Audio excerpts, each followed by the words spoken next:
చిన్న పెద్ద అని తేడా లేకుండా అందరూ బాబాయ్ అని పిలుస్తున్నారంటే ఆ మనిషికి ఎంత మర్యాద ఇస్తున్నారో అర్థం చేసుకోవచ్చు. మరి ఆ పెద్దరికం చలపతిరావు నిలుపుకుంటున్నాడా, తన మర్యాదను కాపాడుకోగలుగుతున్నాడా అంటే లేదనే చెప్పాలి. ఆడియో ఫంక్షన్స్ లో చలపతిరావుకు మైక్ ఇవ్వాలంటే భయపడుతున్నారు.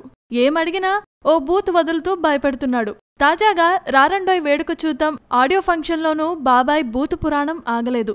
అమ్మాయిలు మనశ్శాంతికి హానికరమా అని బాబాయ్ని అడిగితే అమ్మాయిలు హానికరం కాదుగాని పక్కలోకి పనికొస్తారు అని అనేశాడు. దాంతో అక్కడున్న వాళ్లంతా ఒక్కసారిగా అవాక్కయ్యారు. చలపతిరావుకు మైక్ ఇచ్చిన పాపానికి యాంకర్ భామకు నవ్వాలో ఏడ్వాలో కూడా అర్థం కాలేదు. అమ్మాయిలపై చలపతిరావుకి మరీ ఇంత చీప్ అభిప్రాయం ఉందా? మరీ ఇంత నీచంగా ఎలా మాట్లాడగలుగుతున్నాడు?